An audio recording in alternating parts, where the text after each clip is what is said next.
I'm a 38-year-old woman, married to David for 5 years.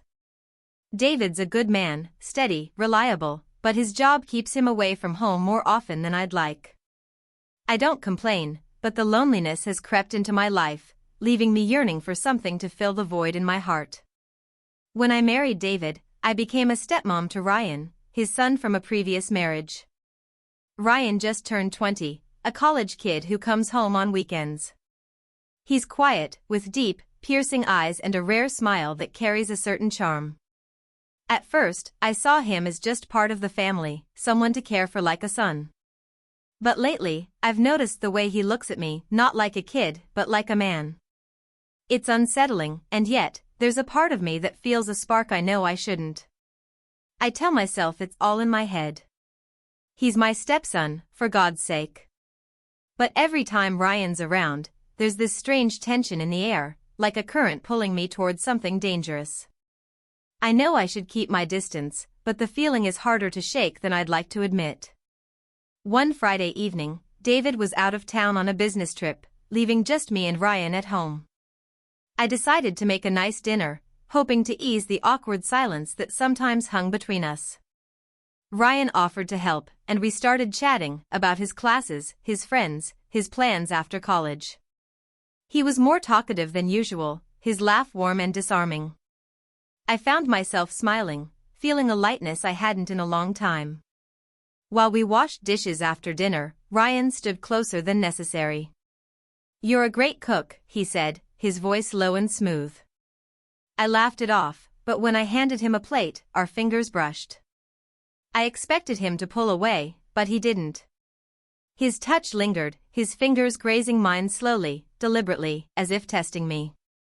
My face flushed, and my heart pounded in my chest. "Ryan, I started, but my voice trembled, betraying me. He looked at me, his eyes darkening, and I knew he felt it too, the pull between us. "Don't worry," he said, but there was something in his tone I hadn't heard before, something confident, almost daring. It wasn't the voice of a boy, it was the voice of a man.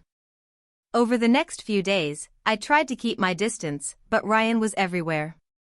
He'd offer to carry groceries, stand a little too close when we talked, or brush past me in the hallway, his hand grazing my arm. Each time, a wave of heat surged through me, and I hated myself for it. I'm his stepmom. This is wrong. But the more I tried to ignore it, the stronger the feeling grew. One night, I was in the living room, curled up on the couch watching a movie. Ryan walked in and sat beside me, closer than he needed to be, our shoulders almost touching. "Mind if I join you?" he asked, but his eyes said something else entirely. I nodded, trying to focus on the screen, but all I could feel was the warmth radiating from him. The movie hit a romantic scene, and the air in the room grew thick with tension. Ryan turned to me, his gaze steady. "You seem tense," he said, his voice soft but heavy with intent. Before I could respond, he reached out, placing his hand on my shoulder. "Let me help," he murmured, his fingers kneading gently at first, then moving slower, more deliberately. I should have stopped him. "Ryan, don't," I whispered, but my voice lacked conviction. His touch didn't stop, it lingered, his fingers tracing the curve of my shoulder, down my arm, each movement sending shivers through me. "You don't want me to stop," he said, not as a question but as a statement, his breath warm against my ear. For a moment, I let it happen. I let his hand stay, let the touch stretch into something dangerous. My body betrayed me, leaning into the sensation, craving more. But then my phone buzzed, a text from David, asking how my night was going. Reality crashed over me like a cold wave. I jerked away, standing up so fast I nearly stumbled. "This can't happen," I said, my voice shaking as I fled to my room, my heart still racing. I locked my bedroom door and leaned against it, trying to catch my breath. "What just happened?" "Ryan is my stepson.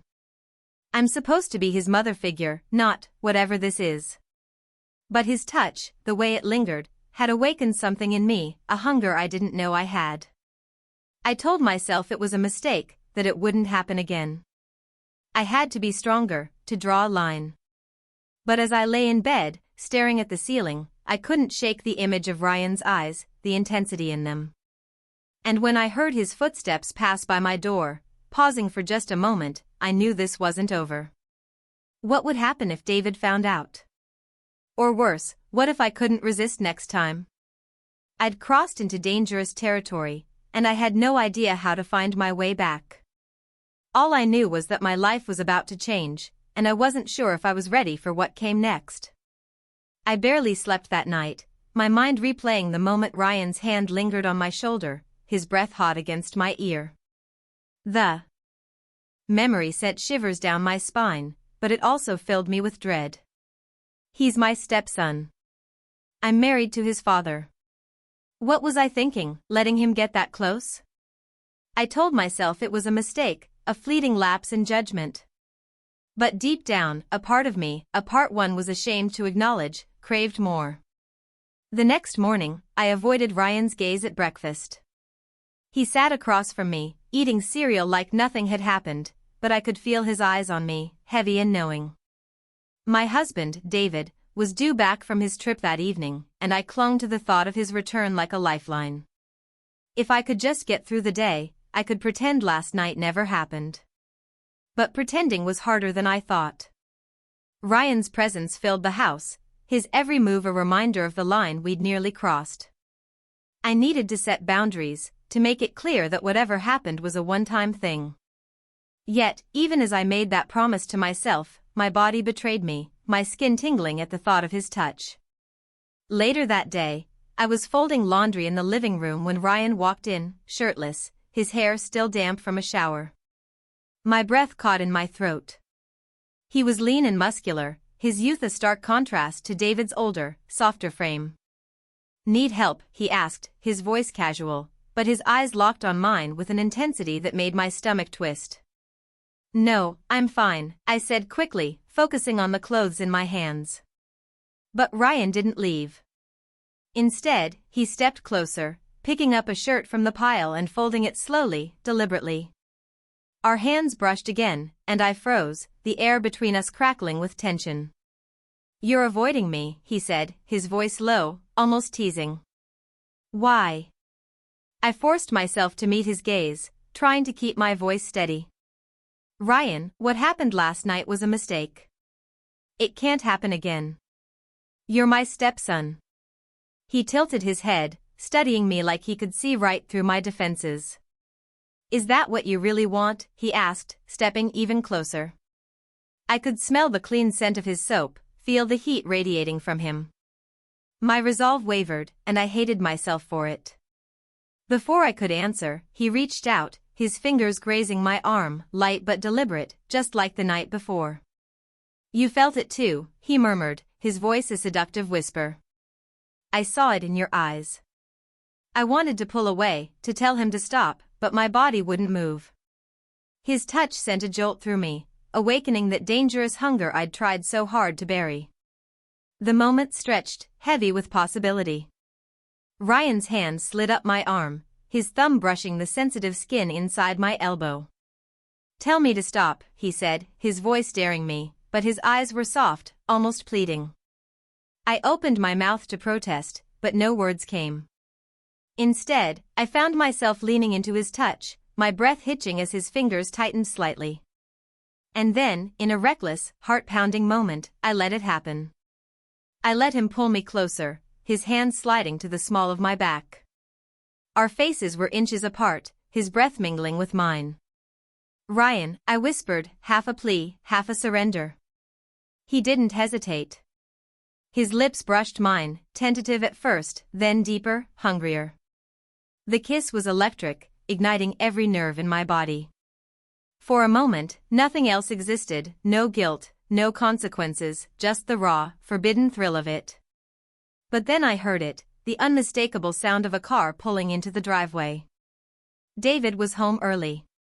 Panic surged through me, and I pushed Ryan away, my heart racing. "Go," I hissed, shoving him toward the hallway. He hesitated, his eyes searching mine, but then he nodded and disappeared upstairs just as the front door opened. David walked in, smiling, oblivious to the chaos in my chest. "Hey, honey, I got back early," he said, pulling me into a hug. I forced a smile, my lips still tingling from Ryan's kiss, my mind screaming with guilt. As David chatted about his trip, I glanced toward the stairs, where Ryan stood in the shadows, watching me with that same intense gaze. My stomach dropped. We'd crossed a line, and there was no going back. That night, as I lay beside David, his arm draped over me, I couldn't stop thinking about Ryan. His kiss, his touch, the way he'd made me feel alive in a way I hadn't in years, it was all wrong, but it consumed me. I told myself I had to end it, to talk to Ryan and make it clear that this could never happen again. But the truth was, I wasn't sure I had the strength to resist him. As I drifted into a restless sleep, I heard a soft creak outside my bedroom door.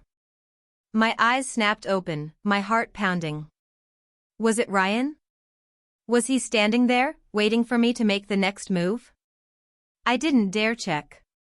But one thing was certain, this secret was a ticking time bomb, and it was only a matter of time before it exploded. What would happen if David found out? Or worse, what if Ryan pushed for more, and I couldn't say no? I was trapped in a web of my own making, and I had no idea how to escape. The creak outside my bedroom door haunted me all night. I lay awake, David's steady breathing beside me a cruel reminder of the life I was risking. Ryan's kiss still burned on my lips, a secret that felt like a weight crushing my chest. I was his stepmom, for God's sake.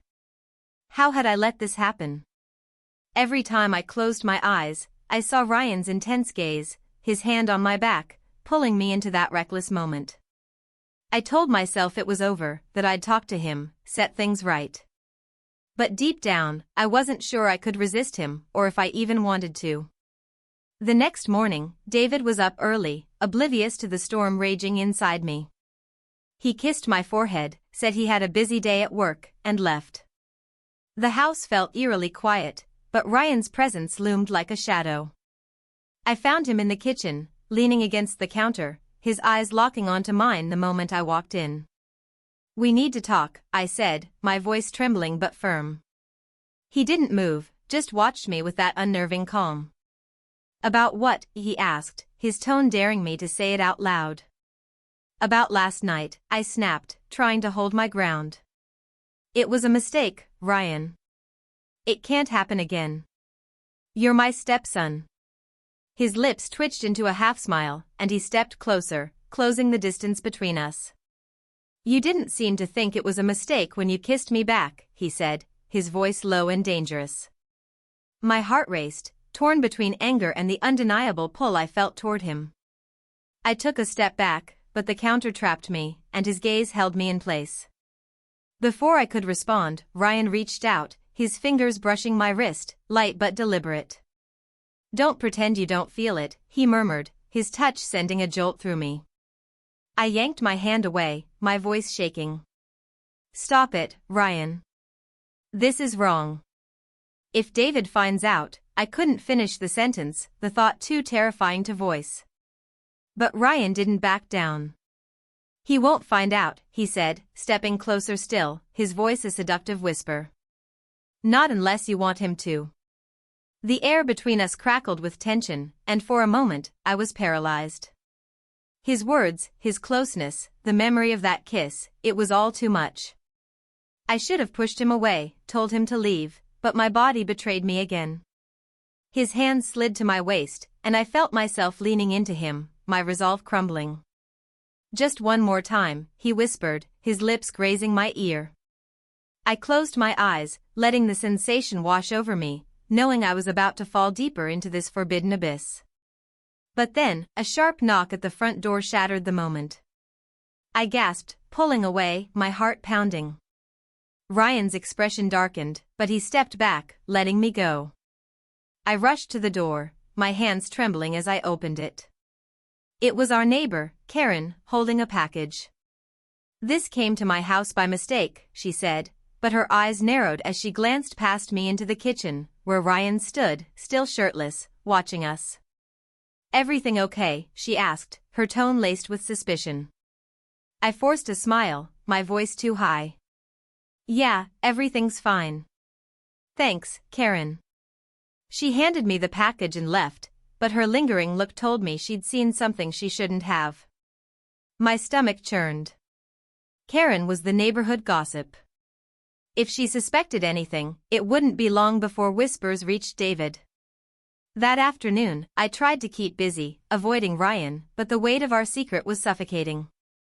I was in the laundry room when I heard David's voice, home early again.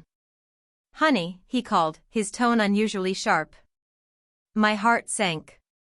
I walked into the living room to find him standing there, holding his phone, his face pale with anger. We need to talk, he said, his voice cold. Before I could speak, he held up his phone, showing a text from Karen. She saw you and Ryan this morning, he said, his words cutting like a knife. Said you two looked too close. What the hell is going on? My mouth went dry, panic flooding me. I tried to laugh it off, to lie, but my voice faltered. It's nothing, David. She's mistaken. But David wasn't buying it. Don't lie to me, he snapped, stepping closer. I've seen the way he looks at you. And you've been acting strange for days. His eyes searched mine, pleading for the truth, but all I could do was shake my head, tears welling up. David, please, I whispered, but my guilt was written all over my face. At that moment, Ryan walked in, his timing couldn't have been worse. David's gaze snapped to him, and the air turned electric with rage. You, David growled, advancing on Ryan. What did you do with my wife? Ryan didn't flinch, his expression defiant. Ask her, he said, his voice calm but laced with challenge. I felt the ground give way beneath me. The secret I'd fought to keep was unraveling, and there was no stopping it now. Tell me the truth. David shouted, turning back to me, his voice breaking. The pain in his eyes was unbearable, and I couldn't hold it in any longer. I'm sorry, I sobbed. The words spilling out. It was a mistake. It just happened. The confession hung in the air, heavy and final. David staggered back, as if I'd struck him. You, with him, he whispered, his voice hollow. Ryan stood silent, his eyes on me, but I couldn't look at him. I'd destroyed everything. Without another word, David grabbed his keys and stormed out, the door slamming behind him. The silence that followed was deafening. Ryan stepped toward me, his hand outstretched, but I recoiled. Get out, I said, my voice raw. This is your fault. But even as I said it, I knew the truth, we were both to blame. He hesitated, then nodded and left, leaving me alone in the wreckage of my life. I sank to the floor, tears streaming down my face. I'd chased a fleeting thrill, a moment of feeling alive, and it had cost me everything, my marriage, my family, my sense of who I was. Ryan's touch had lingered too long, and now it would haunt me forever. As I sat there, staring at the empty house, I realized there was no going back. I'd crossed a line, and the consequences were mine to bear. Some mistakes you can't undo. Some secrets destroy everything they touch. I learned that the hard way, and I'll carry the weight of it for the rest of my life.